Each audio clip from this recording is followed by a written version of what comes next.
پھر محترم بھائی دوستوں،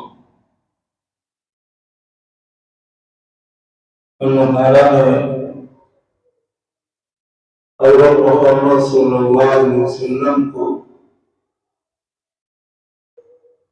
ساری انسانیت کے لیے اور قیامت تک کی انسانیت کے لیے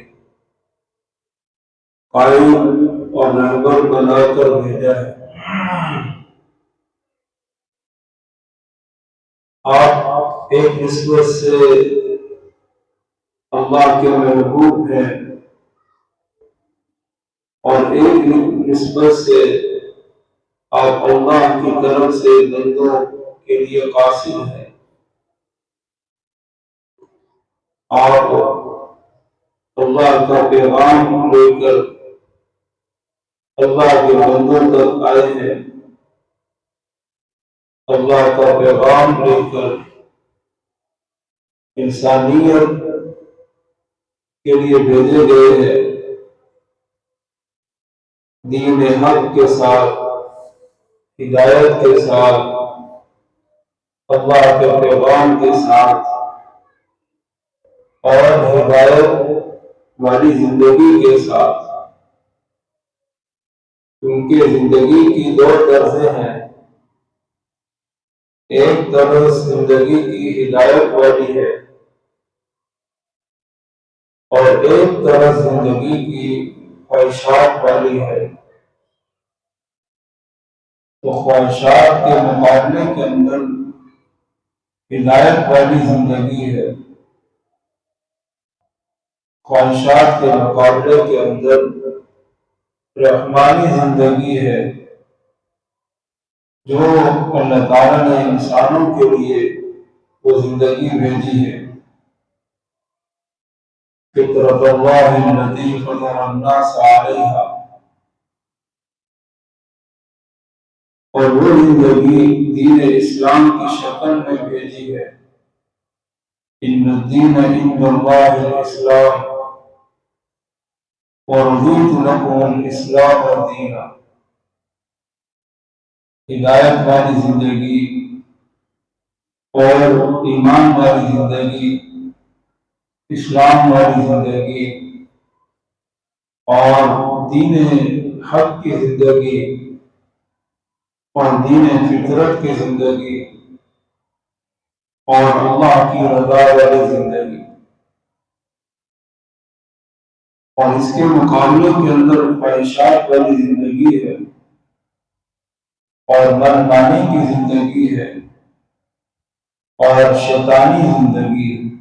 یہ دو زندگیاں ہیں انسانوں کے لیے۔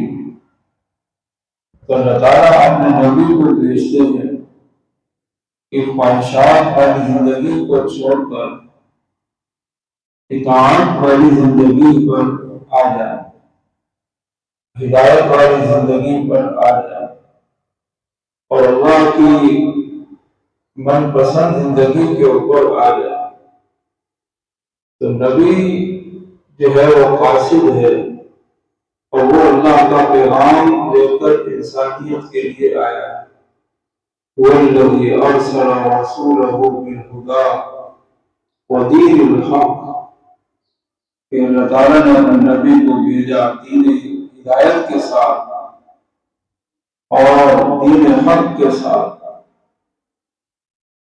بالہدیٰ ودین الحق، ہدایت کے پیغام کے ساتھ اور دین حق کے ساتھ، لِيُظْهِرَهُ عَلَى الدِّينِ كُلِّهِ، تاکہ یہ ہدایت کا پیغام اور ہدایت والی زندگی یہ دنیا کے تمام باطل دینوں کے اوپر غالب آ جائے، جو انسانوں کے اپنے بنائے ہوئے دین ہیں اور انسانوں کے اپنے بنائے ہوئے راستے ہیں اور انسانوں کے اپنے بنائے ہوئے معبودان باطل ہیں، تو وہ سب کے سب چھوڑ کر ایک دین حق کی طرف اور ایک ہدایت کی طرف اور ایک ہدایت کے پیغام کی طرف آ جائے۔ تو نبی وہ ضابطۂ حیات انسانوں کو بتاتا ہے،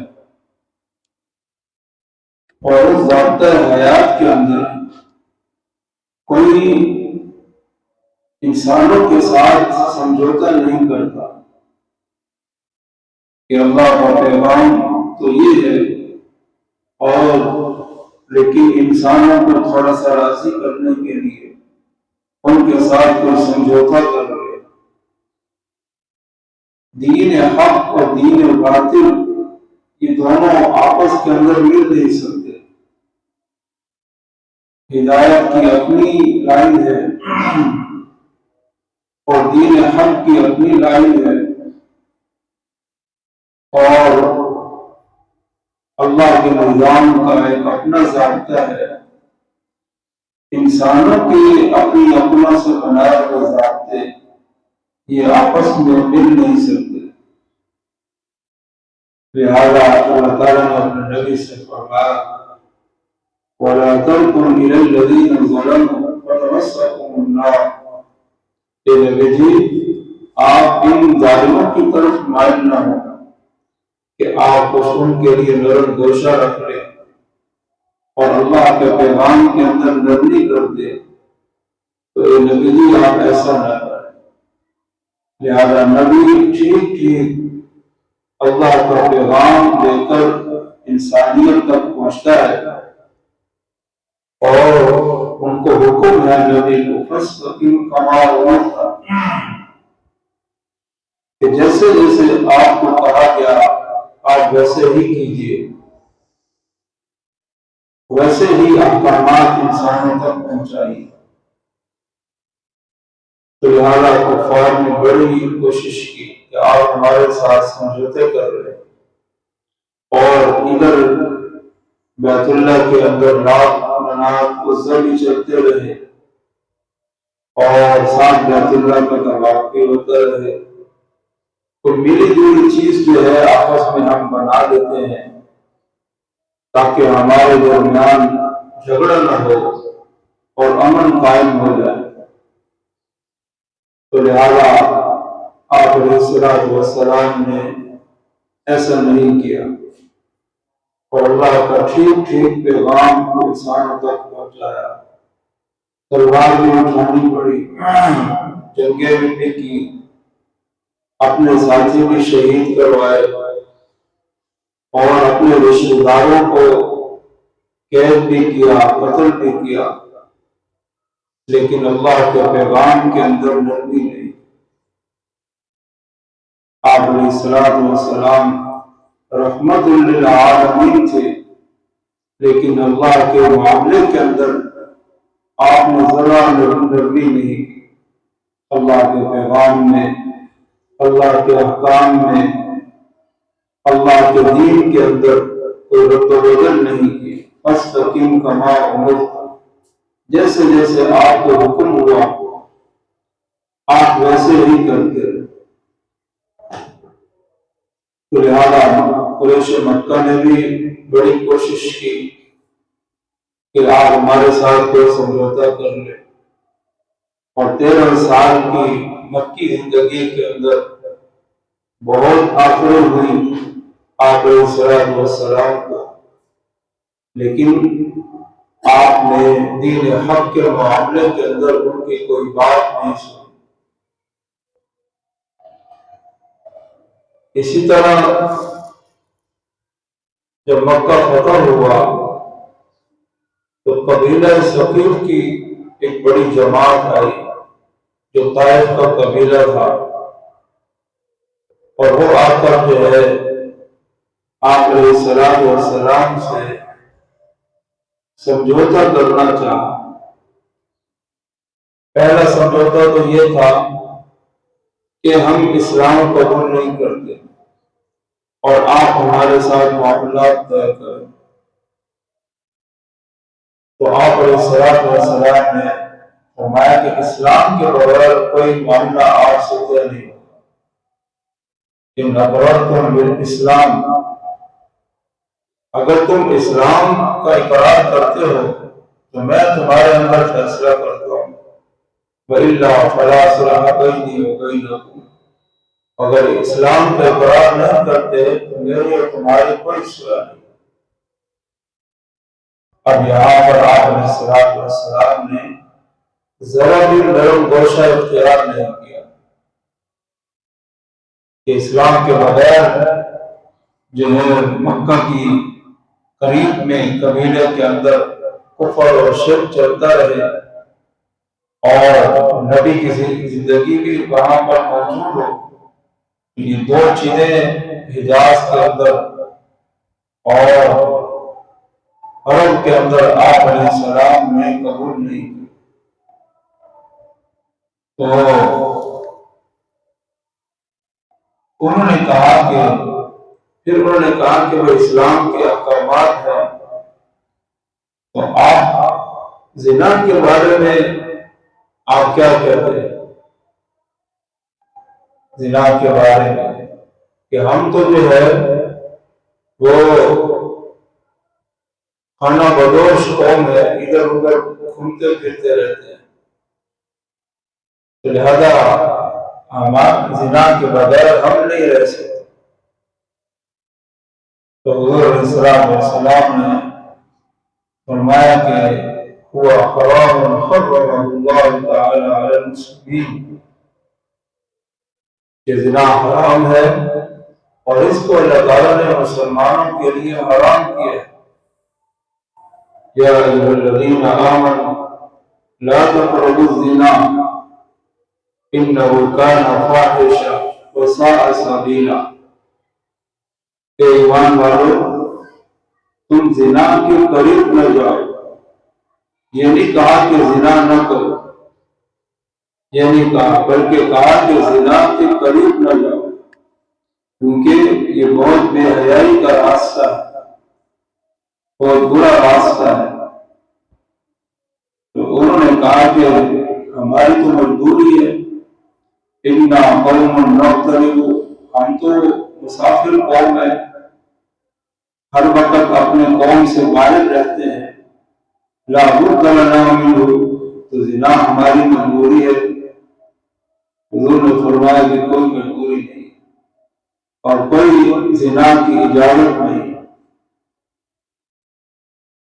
تو پھر انہوں نے کہا کہ اور آئیت الربا، آپ سود کے بارے میں کیا کہتے ہیں؟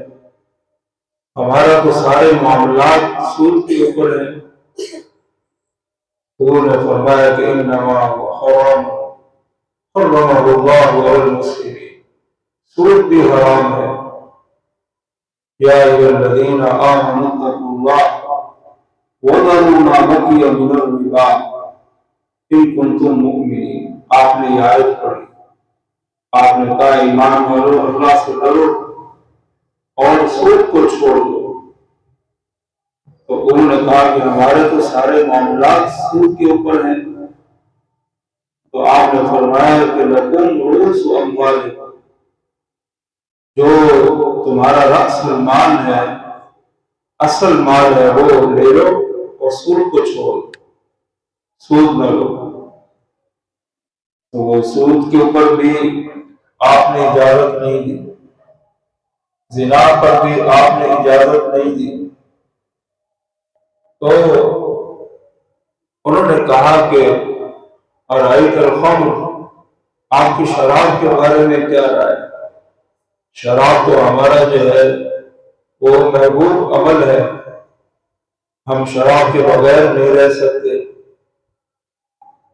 تو آپ علیہ السلام نے آیت پڑھی، یا ایھا الذین آمنوا انما الخمر والمیسر والانصاب والازلام رجس من عمل الشیطان فاجتنبوہ، کہ شراب اور جوا یہ سب حرام ہے، ناپاک چیزیں ہیں، من عمل الشیطان، شیطانی کام ہے، فاجتنبوہ لعلکم تفلحون۔ تو شراب کے اوپر بھی آپ علیہ السلام نے کوئی نرمی اختیار نہیں فرمائی۔ تو انہوں نے سمجھا کہ یہاں تو کوئی بات چل ہی نہیں رہی، اور آپ علیہ السلام کسی بات پر سمجھوتا ہی نہیں کر رہے، تو ہم اس کے بغیر اس کے ساتھ کیسے چلیں گے؟ تو ایک شخص نے کہا کہ دیکھو، جو لوگ آپ علیہ السلام کے ساتھ ہیں اور آپ کے صحابہ ہیں، یہ بھی تو اسلام سے پہلے ان چیزوں کے اندر مبتلا تھے، ان میں بھی شراب تھی، ان میں بھی سود تھا، اور ان کے اندر بھی جو ہے وہ برائیاں تھی، تو اسلام کے بعد انہوں نے سب کچھ چھوڑ دیا۔ جب ایک اللہ کا پیغام ہے اور ہدایت کا راستہ ہے تو اس کے لیے کچھ نہ کچھ تو آپ کو چھوڑنا پڑے گا، یہ تو دین ہے اور اللہ کی طرف سے ہے، چیزیں انسانوں کے لیے ایک جو ہے روشنی ہے، اور یہ جتنی بھی چیزیں ہیں یہ انسانوں کے لیے نقصان دہ ہیں، انسانی معاشرت کے لیے نقصان دہ۔ تو لہذا تو تم اسلام کو قبول کرو۔ تو پھر آپ علیہ السلام نے وہ ان کے لیے کھانا بھیجا، ابھی بات وہیں تک چلی ہوئی تھی، تو انہوں نے پھر کھانا نہیں کھایا، یہاں تک کہ آپ علیہ السلام خود اس کھانے کے اندر شریک نہیں ہوئے، اور پھر انہوں نے اسلام کو قبول کر لیا، اور تمام چیزوں سے جو ہے انہوں نے توبہ کر لی۔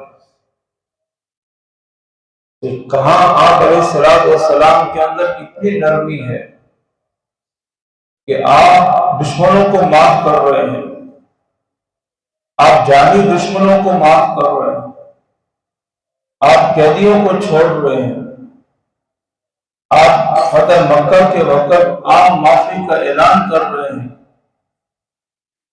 لیکن اور آپ علیہ السلام کا لقب بھی یہی دیا گیا، وَمَا أَرْسَلْنَاكَ إِلَّا رَحْمَةً لِلْعَالَمِينَ، کہ آپ تو رحمت ہی رحمت ہیں، وَبِمَا رَحْمَةٍ مِّنَ اللَّهِ لِنْتَ لَهُمْ، کہ یہ اللہ کی رحمت ہے کہ اے نبی جی آپ ان کے لیے نرم ہیں، تو نرمی بھی آپ کے اندر اور رحمت بھی آپ کے اندر اور آپ اور درگزر بھی آپ کے اندر، برس ہاں برس لڑنے والے دشمنوں کو آپ علیہ السلام نے لمحوں کے اندر ان کو معاف کیا۔ لیکن جہاں پر اسلام کی احکام کی بات آئی تو آپ علیہ السلام نے ان کے ساتھ کوئی نرمی نہیں اختیار کہ چلو جی تم اسلام قبول کر لو اور زنا کرتے رہنا، اسلام قبول کر لو تم سود لیتے دیتے رہنا، اسلام قبول کر لو شراب پیتے رہنا، تو یہ پھر کیسا اسلام ہوگا کہ جس کے اندر سود بھی چل رہا ہے، شراب بھی چل رہی ہے، زنا بھی چل رہا ہے، اور تمام تر گناہ چل رہے ہیں، اور اسلام بھی ہے اور ہم مسلمان بھی ہیں، یہ کیسا اسلام ہوگا؟ یہ کیسا اسلام ہوگا؟ تو آپ علیہ السلام نے اسلام کے بغیر اور احکام کے بغیر کفر پر کوئی سمجھوتا نہیں کیا۔ وہ چاہ رہے تھے آپ ہمارے ساتھ کوئی سمجھوتا کر لیں، نبی ہو اور نبی اللہ کے احکام کے بغیر کسی پر سمجھوتا کر لے، یہ کیسے ممکن ہو سکتا؟ یہ کیسے ممکن ہو سکتا؟ اور امتیوں کو اجازت دے دیں، ایک طرف اللہ کا حکم ہے اور اللہ کے حکم کے بغیر امتیوں کو اجازت دے دیں، یہ نبوت کی شان کے خلاف۔ فَاسْتَقِمْ كَمَا أُمِرْتَ وَأُمِرْنَا لِنُسْلِمَ لِرَبِّ الْعَالَمِينَ، وَأُمِرْتُ أَنْ أَكُونَ أَوَّلَ الْمُسْلِمِينَ، نبی علیہ السلام فرما رہے ہیں ہمیں تو یہ حکم ہے کہ ہم تو رب العالمین کے آگے جھک جائیں، ہمیں حکم ہے کہ ہم سب سے پہلے اسلام کو قبول کرنے والے بن جائیں۔ یہ نبیوں کو حکم ہے، اور نبی جو ہے وہ اسلام کے بغیر کسی کو کیسے راہ دکھا سکتا ہے؟ لہذا انہوں نے سب سے پہلے اسلام کے بغیر سمجھوتا کرنا چاہا، اسلام ہم قبول نہیں کرتے، آپ کفر پر ہی ہمارے ساتھ صلح کر رہے ہیں۔ آپ نے فرمایا کہ ایسا نہیں ہو سکتا، ایسا نہیں ہو سکتا، اور انہوں نے کہا کہ آپ ہمیں زنا کی اجازت دے دیں، ہماری مجبوری ہے۔ آپ نے فرمایا کہ ایسا نہیں ہو سکتا، قرآن نے منع کیا لا تقربوا الزنا انہ کان فاحشہ۔ انہوں نے کہا کہ ہمیں آپ سود کی اجازت دے دیں، وہ ہمارے لیے بڑی مجبوری ہے۔ فرمایا کہ سود کو بھی اللہ نے حرام کیا، اتقوا اللہ وذروا ما بقی من الربا، سود بھی حرام ہے۔ پھر کہا کہ شراب کی اجازت دے دیں، تو فرمایا کہ شراب کی بھی اجازت نہیں۔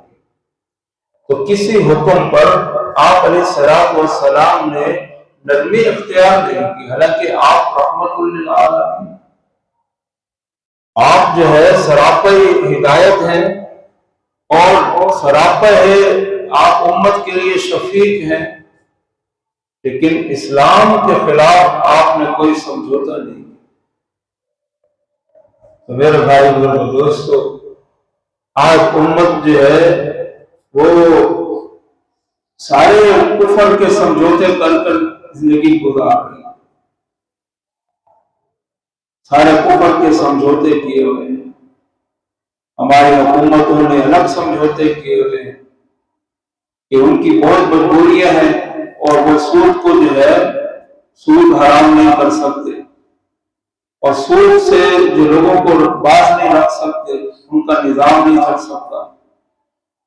ہماری حکومتوں کی مجبوری ہے، ہماری عوام کی مجبوریاں ہیں کہ 90% لوگ نماز ہی نہیں پڑھ سکتے۔ نماز کے بغیر بھی اسلام چل رہا ہے۔ اسلام ہے کس لیے؟ کہ رب العالمین کے آگے جھک جانا، یہ اسلام ہے۔ رب العالمین کے آگے جھک جانا، یا ایھا الذین آمنوا ارکعوا واسجدوا واعبدوا ربکم، کہ اے ایمان والو اللہ کے آگے جھک جاؤ، رکوع کرو، جھک جاؤ، سجدہ کرو، مزید جھک جاؤ۔ تو اب وہ اسلام جو رب العالمین، کائنات کے رب العالمین کے آگے جھکا رہا ہے، تو 40 سال 50 سال ہماری عوام میں لوگوں کے گزر گئے، انہوں نے سجدے نہیں، نماز نہیں کی۔ تو نماز کے بغیر اسلام چل رہا۔ حضور علیہ السلام نے فرمایا لا حظ فی الاسلام لمن ترک الصلاۃ، کہ اس کا اسلام میں کوئی حصہ نہیں جو نماز کو چھوڑ دے۔ یہ کسی مولوی نے نہیں فرمایا، کسی پیر صاحب نے نہیں کہا، یہ نبی علیہ السلام نے خود فرمایا لا حظ فی الاسلام لمن ترک الصلاۃ، جو نماز کو چھوڑ دے اس کا اسلام میں کوئی حصہ نہیں، اسلام کے اندر کوئی حصہ نہیں۔ اسی طرح زنا حرام ہے۔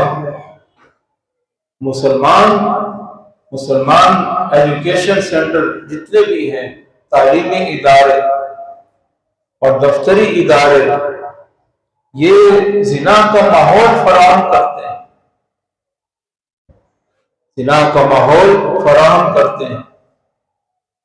قرآن نے صحابہ سے کہا وَإِذَا سَأَلْتُمُوهُنَّ مَتَاعًا فَاسْأَلُوهُنَّ مِنْ وَرَاءِ حِجَابٍ، کہ تم نے آپ علیہ السلام کی گھر والیوں سے کوئی بات پوچھنی ہو تو فَاسْأَلُوهُنَّ مِنْ وَرَاءِ حِجَابٍ، تم پردے میں رہ کر نبی علیہ السلام کی گھر والیوں سے کوئی بات پوچھ سکتی ہو۔ آپ علیہ السلام کے بارے میں آپ کا کوئی عمل پوچھنا ہے، ذالکم اطہر لقلوبکم وقلوبہم، یہ تمہارے دلوں کی پاکیزگی کا ذریعہ ہے۔ جب آپ پردے کو ختم کر دیں گے تو یہ دلوں کی نجاست کا ذریعہ بن جائے گا۔ جب دل گندے ہو جائیں گے تو پھر وہ برائی کے اوپر آمادہ کریں گے، تو ہمارا ماحول اور ہمارا جو ہے معاشرہ جو ہے یہ نوجوان نسلوں کو زنا کا ماحول فراہم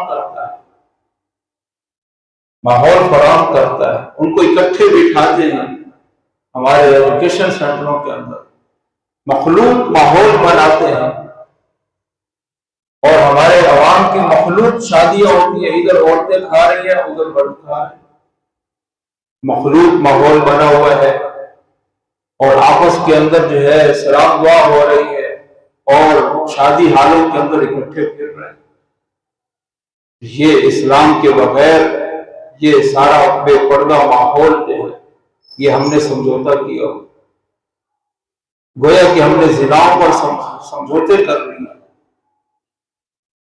سود کے اوپر جو ہے وہ ہم دلائل دیتے ہیں، مجبوریاں ظاہر کرتے ہیں کہ سود کے بغیر جو ہے وہ ہمارا معاملہ نہیں چل سکتا۔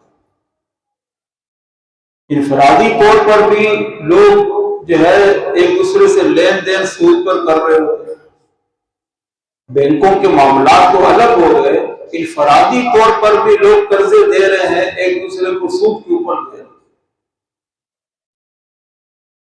اب دینے والے کو بھی پتہ ہے یہ حرام ہے اور لینے والے کو بھی پتہ ہے کہ یہ حرام ہے، سود کے اوپر معاملات چل رہے ہیں، اور شراب اور نشہ یہ ہماری نسلوں کے اندر اس کو کھلایا جا رہا ہے۔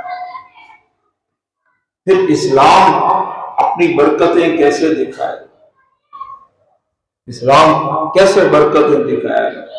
جن صحابہ کے اوپر بدر میں آسمانوں سے فرشتے آئے تھے، آسمانی مخلوق اور نورانی مخلوق اور پاکیزہ مخلوق، وہ ان کی مدد کے لیے آ رہی ہے۔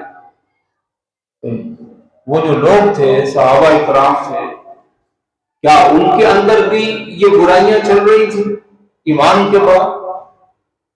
نہیں، ایمان سے ان کے دل منور تھے، اسلام سے ان کے دل منور تھے، اللہ کے تعلق سے ان کے دل منور تھے، عبادات سے ان کے دل منور تھے، تو نورانی مخلوق، آسمانی مخلوق وہ مدد کے لیے آ گئی۔ وَلَقَدْ نَصَرَكُمُ اللَّهُ بِبَدْرٍ وَأَنْتُمْ أَذِلَّةٌ، اللہ نے بدر کے اندر 5000 فرشتے بھیجے، 5000 فرشتے بھیجے۔ صحابہ رات کو قرآن پڑھ رہے ہیں، فرشتے آ کر ان کا قرآن سن رہے ہیں۔ صحابہ بیمار ہے تو فرشتے آ کر جو ہے ان کی عیادتیں کر رہے ہیں، ان کی عیادت کر رہے ہیں۔ یہاں تک حضور نے ایک صحابی سے فرمایا کہ اگر تم صبح تک قرآن پڑھتے رہتے تو لوگ فرشتوں کو دیکھ لیں گے، تم نے قرآن بند کر دیا فرشتے واپس چلے گئے، اگر تم قرآن پڑھتے رہتے تو صبح کو فرشتے لوگ جو ہے فرشتوں کو دیکھ لیں۔ تو کیا وہ جو جماعت تھی جن پر فرشتے اتر رہے تھے اور فرشتے ان کو مسافر کر رہے ہیں، کیا وہ زنا اور شراب کے عادی لوگ تھے؟ ان کے اندر یہ گندگیاں موجود تھیں۔ اسلام تو اندر کی گندگی کو پاک کرنے کا ذریعہ ہے۔ ایک بچہ پیدا ہوتا ہے تو اس کے اوپر نجاست لگی ہوئی ہوتی ہے، تو آپ نے ظاہری نجاست کو دھو دیا، ظاہری نجاست ختم ہو گئی۔ اب اسلام کہتا ہے کہ اس کی باطنی نجاست کو ختم کرنے کے لیے فوراً اس کے کان کے اندر اذان دو، اللہ اکبر اللہ اکبر، یہ الفاظ اس کے کان میں پہنچاؤ تاکہ اندر کی نجاست ختم ہو جائے۔ اور پھر بلوغت کے بعد احکامات یہ نماز پڑھو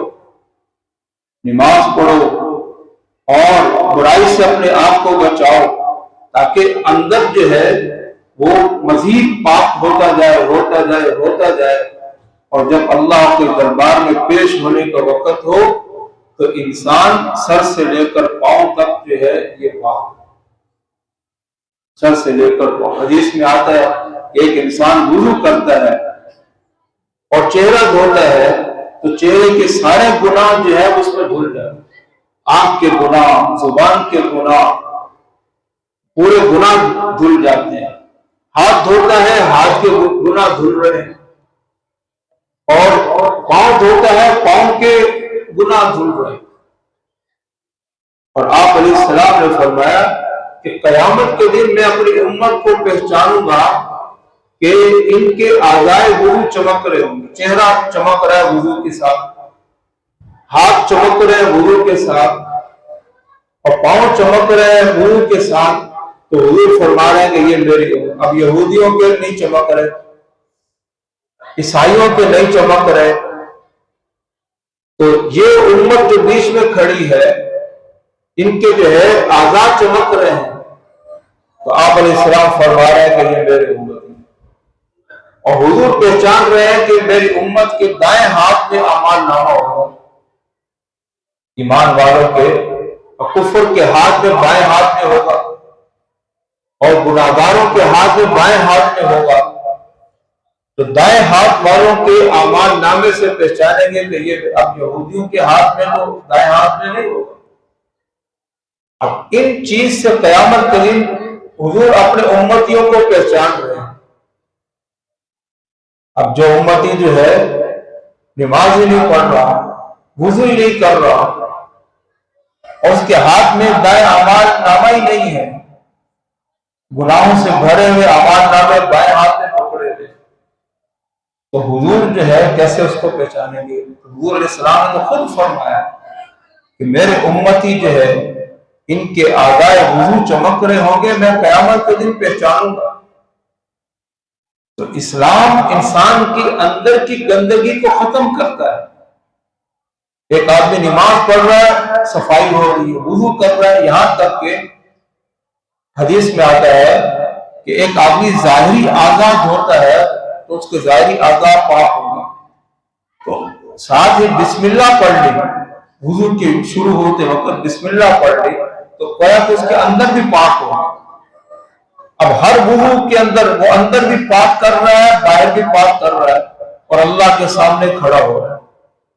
اب جب موت کا وقت آیا ہے تو سر سے لے کر پاؤں تک یہ کفر سے بھی پاک، یہ شرک سے بھی پاک، یہ گناہوں سے بھی پاک، ہر طرح کی نجاست سے پاک ہو کر اللہ کے سامنے پیش ہو۔ تو مزہ آ گیا پیش ہونے کا، بندہ ہونے کا مزہ آ گیا۔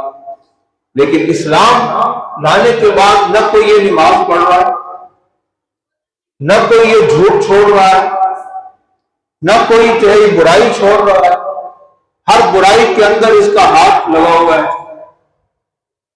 میرے بھائی اور دوستو، تو گندا پیدا ہوا تھا، نجاست سے پیدا ہوا تھا، اور مزید اپنے آپ کو ان نجاستوں کے ساتھ گندا کر کے دنیا سے جا رہا ہے۔ زنا سے لتھڑا ہوا ہے، شراب سے لتھڑا ہوا ہے، حرام کمائیوں سے لتھڑا ہوا ہے، تو جناب یہ وہ کافر کفر سے گندا ہو کے جا رہا ہے، اور یہ مسلمان گناہوں سے گندا ہو کر جا رہا ہے۔ اب آپ جتنا بھی اس کو میت کو غسل دے دو، یہ پاک ہو کے نہیں جائے گا قبر کو، کیونکہ سارا اعمال نامہ سیاہ ہوا پڑا ہے، اور سارا قلوب اس کا سیاہ ہوا پڑا ہے۔ حدیث میں بھی آتا ہے جب ایک گناہ کرتا ہے تو اس کے دل میں سیاہ نقطہ لگ جاتا ہے۔ اب گناہ پہ گناہ چل رہے ہیں، گناہ پہ دل بالکل کالا ہوا پڑا ہے، اب دل کالا ہوا پڑا ہے، ایمان کی روشنی جو ہے وہ ختم ہو رہی ہے۔ ایک گناہ کرتا ہے، حدیث میں آتا ہے لا یزنی زانی حین یزنی وهو مؤمن، زنا کرنے والا جب زنا کرتا ہے تو دل سے ایمان باہر آ جاتا ہے، شراب پی رہا ہے دل سے ایمان باہر آ رہا ہے، ڈکیتی کر رہا ہے دل سے ایمان باہر آ رہا ہے۔ اب ایمان باہر آتا جا رہا ہے اور اندر ظلمت بڑھتی جا رہی ہے۔ میرے بھائی اور دوستو، پھر کس منہ کے ساتھ یہ قیامت کے دن اللہ کے سامنے جو ہے نا یہ پیش ہو، اس کے کون سا چہرہ اللہ کو دکھانے کے قابل ہو؟ تو میرے بھائی بزرگوں دوستو، آپ علیہ السلام نے ایسا اسلام قبول نہیں کیا، ایسا اسلام قبول نہیں کیا، ہمارے نبی نے قبول نہیں کیا۔ قبیلہ ثقیف وہ آ کر کہہ رہا ہے یا رسول اللہ ہم زنا کے بغیر نہیں رہ سکتے۔ آپ نے فرمایا نہیں، اسلام کے ساتھ زنا نہیں چل سکتا، اسلام کے ساتھ زنا نہیں چل۔ یا رسول اللہ ہم سود کے بغیر نہیں رہ سکتے۔ حضور نے فرمایا سود کے بغیر بھی اسلام نہیں چل سکتا۔ اتقوا اللہ وذروا ما بقی من الربا، یا رسول اللہ شراب کے بغیر ہم نہیں رہ سکتے۔ فرمایا انما الخمر والمیسر والانصاب رجس من عمل الشیطان فاجتنبوہ، شراب کے بغیر بھی اسلام نہیں چل سکتا، شراب کے ساتھ اسلام نہیں چل سکتا۔ تو نہ آپ نے زنا قبول کیا، نہ آپ نے سود قبول کیا، اور نہ آپ نے شراب قبول کی، اور نہ آپ نے بت پرستی قبول کی۔ اسلام لانا ہے بالکل صحیح لاؤ، اسلام لے کر۔ تو میرے بھائی بزرگوں دوستو، اب آپ علیہ السلام تو بڑے نرم اور بڑے شفیق تھے، اب یہاں پر سختی نظر آ رہی ہے، یہاں پر سمجھوتا ہو رہا ہے کفر کے ساتھ، تو کوئی لچک نہیں دکھائی۔ تو آج ہمارے معاشرے میں، ہمارے ماحول میں لچک نظر، اس لچک نے آج ہمیں یہاں تک پہنچا دیا۔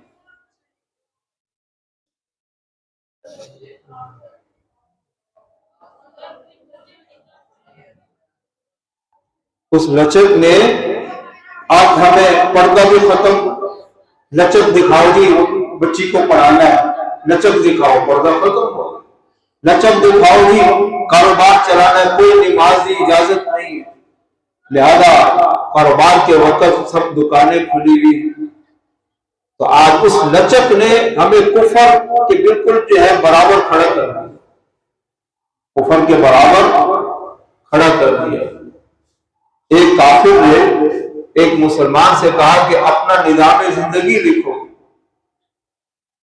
تو اس نے لکھا صبح سے میں یہ کرتا ہوں، یہ کرتا ہوں، یہ کرتا ہوں، رات تک سونے تک اس نے سب کچھ لکھا۔ اس نے دیکھا، اس نے کہا نہ اس میں نماز ہے، نہ اس میں قرآن ہے، نہ اس میں حرام سے بچنا ہے، اور نہ اس میں جو ہے کوئی دین اسلام کی چاشنی نظر آ رہی ہے۔ میری زندگی بھی یہی ہے، میری صبح بھی ایسی ہوتی ہے اور میری رات بھی ایسی ہوتی ہے، تو تمہاری زندگی اور میری زندگی کے اندر کیا فرق ہوا؟ پھر میں کیسے دوزخ کے اندر جاؤں گا اور تم کیسے جنت میں چلے جاؤ گے؟ ہم دونوں کی زندگیاں تو برابر ہیں۔ لہٰذا میرے بھائی اور دوستو، اسلام اور کفر نہیں چل سکتا۔ آپ نے سمجھوتا نہیں کیا، کہا رسول اللہ آپ سے صلح کریں کفر کے اوپر، انہوں نے فرمایا نہیں، ان اقررتم بالاسلام، اگر اسلام پہ اقرار کرتے ہو تو میں صلح کر دوں۔ اچھا تو پھر آپ ہمیں زنا کی اجازت دے دیں، ہم اسلام قبول کرتے ہیں، کوئی زنا کی اجازت نہیں، لا تقربوا الزنا۔ آپ ہمیں سود کی اجازت دے دیں، سود کی اجازت دے دیں، تو حضور نے فرمایا کہ کوئی سود کی اجازت نہیں۔ آپ ہمیں شراب کی اجازت دے دیں، آپ نے فرمایا کوئی شراب کی اجازت۔ پھر اسلام کیا ہوا؟ کفر کی تمام خصلتیں اسلام کے اندر ہوں تو پھر اسلام کیا ہے؟ پھر اسلام کس چیز کا اسلام؟ تو ہمارا پاکستان جو ہے آج کفر والے اسلام پر چل رہا ہے، جس کو ہمارے نبی نے قبول ہی نہیں کیا۔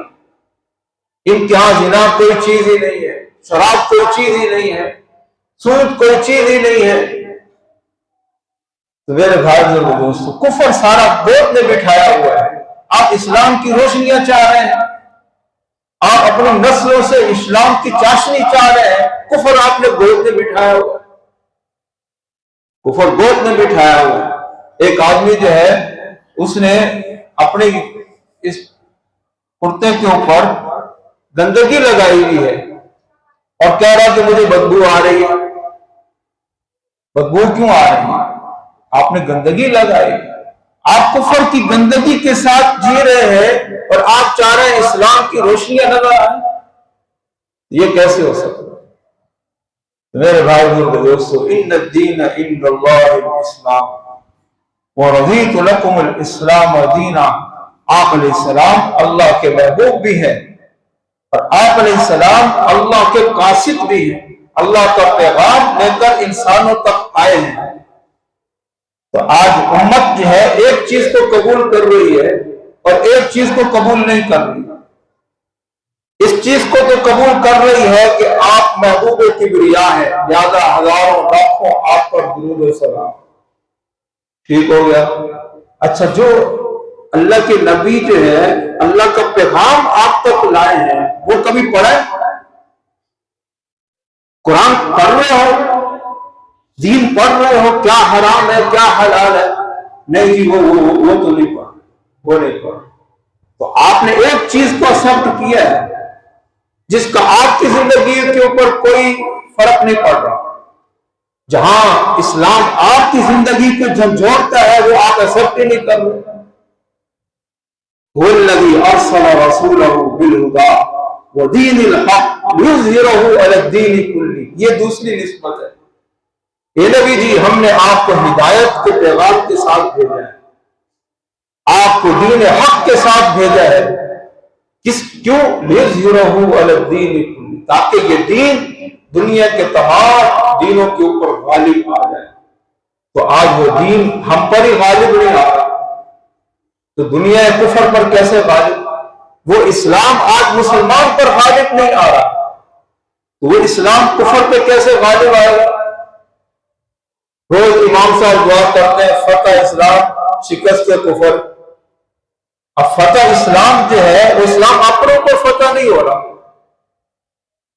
وہ اندر لات منات چل رہے ہیں، اندر جو ہے ہندوازم چل رہا ہے، اندر یہودی ازم چل رہا ہے، اندر عیسائی ازم چل رہا ہے، اندر مجوسی ازم چل رہا ہے۔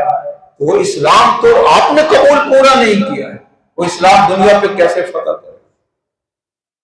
میرے بھائی اور دوستو، یہ وہی بات ہو گئی کہ آپ محبوب کبریا تو ماننے کو تیار ہیں، اس کے لیے آپ نے ربیع الاول بھی منا لیا، لیکن آپ نبی علیہ السلام کو قاصد، اللہ کا قاصد ماننے کو تیار نہیں ہے۔ اس لیے جو پیغام نبی علیہ السلام لے کر آئے ہیں وہ پیغام ہم پڑھنے کو بھی تیار نہیں۔ لہذا بعض لوگ 50-60 سال کے بعد جو ہے نماز شروع پڑھتے ہیں تو وہ اپنی زبان پہ قل هو اللہ ہی پوری نہیں کر سکتے، وہ الٹی سیدھی قل هو اللہ پڑھ کر نماز پڑھتے ہیں، ان کی قل هو اللہ بھی جاری نہیں ہوتی، زندگی میں انہوں نے اپنے قل هو اللہ بھی ٹھیک نہیں۔ کیوں؟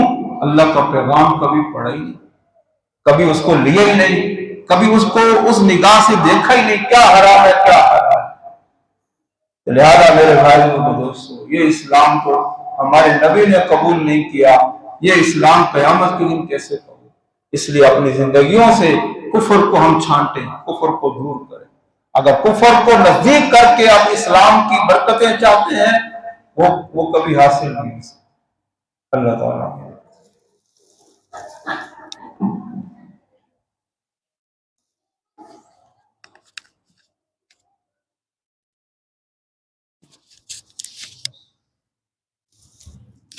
آج کیا تاریخ ہے؟